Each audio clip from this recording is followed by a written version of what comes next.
You told me that the role that you played in the Republic Windows struggle this past week, the victory, was to basically raise public support and keep the news media coming back for more each day. I know Luis was very present. I know Jan Schakowsky was also present. As well as some aldermen. As well as some aldermen, right. Name some names of aldermen.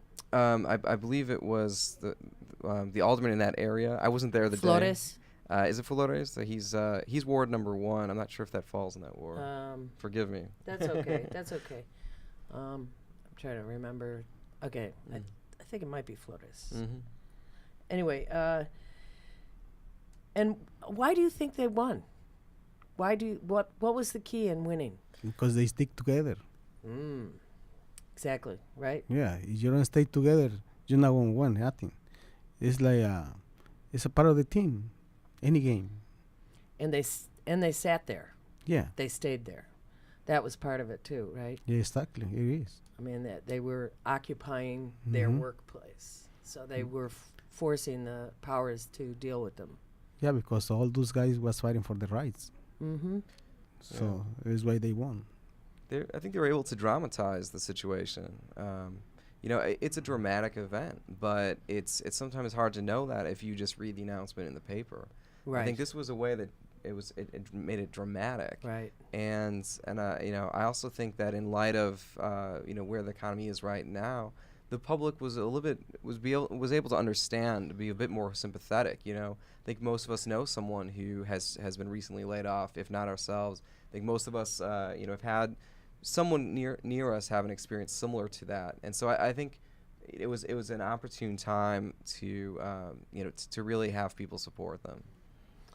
Okay, you're listening to Live from the Heartland. I'm Katie Hogan, one of your co-hosts this morning, and we're talking with Martin Quiroz and Adam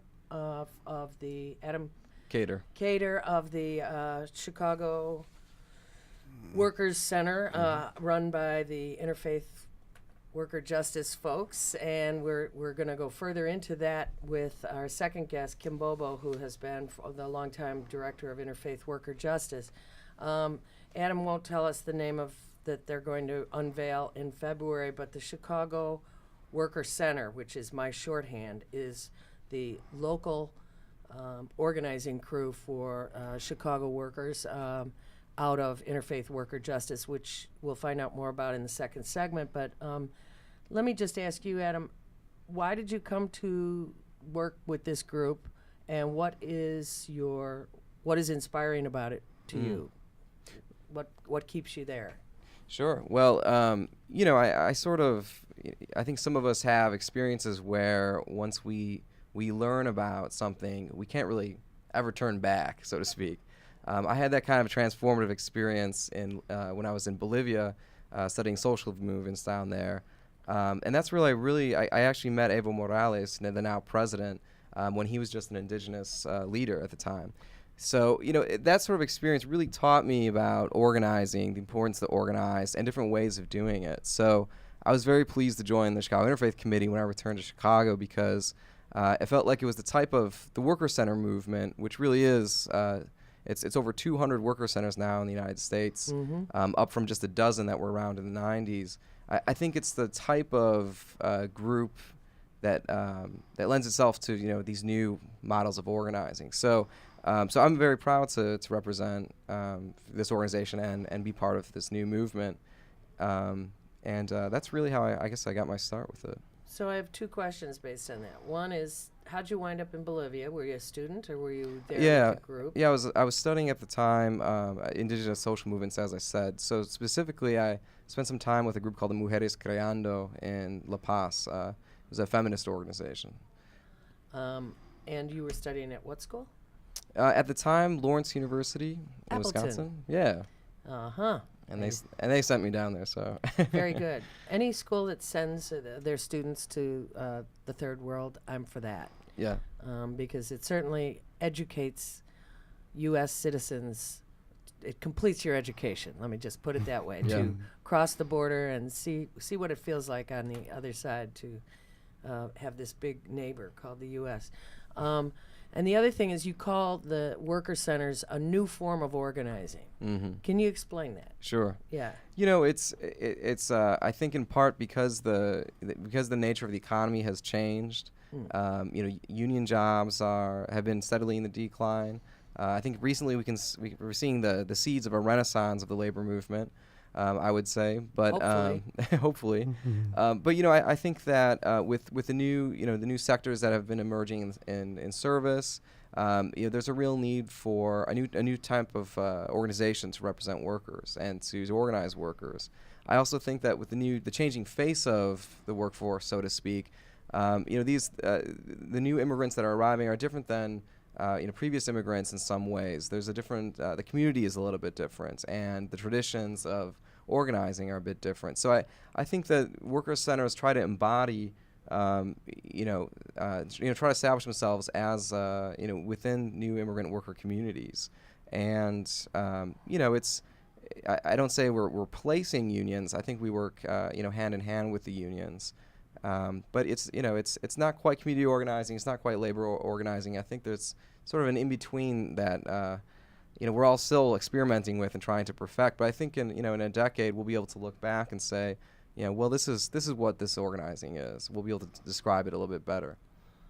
Well, in this era where we elect a president who was scoffed at by his opponents for being a community organizer, I do think that we're Chicago, the history of community organizing and the broader implications thereof, are finally getting a little spotlight on them. I think so. And I think that can only be good for worker experience and for possibly the relieving of our economic woes down the line.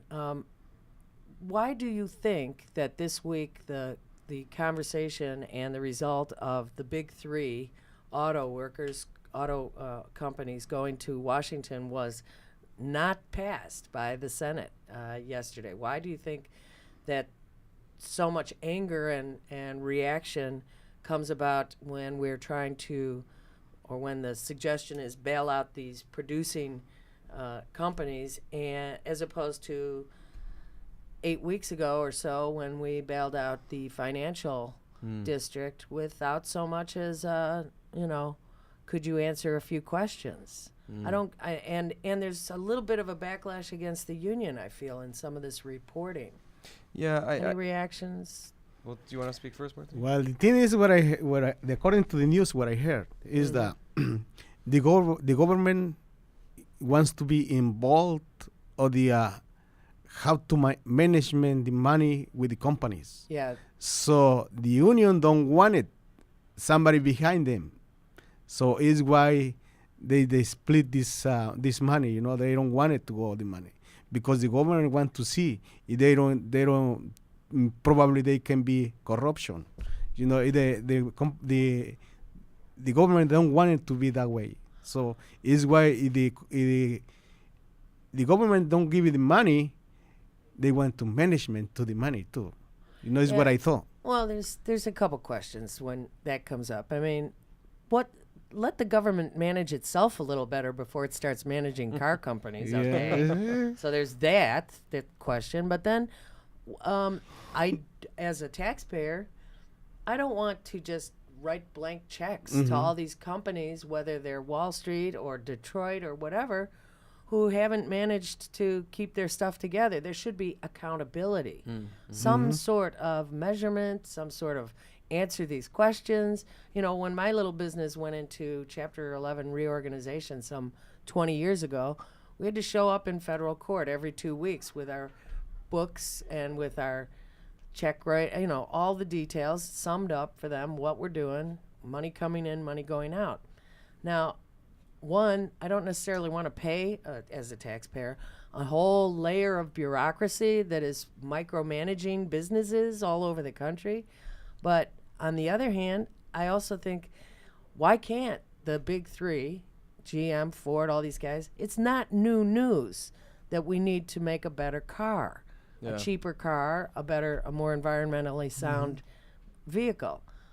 Why have they dragged their feet when so many workers were, you know, jobs were at risk, and so much of the economy, the U.S. economy, we now hear, too big to go under. Well, what's the deal?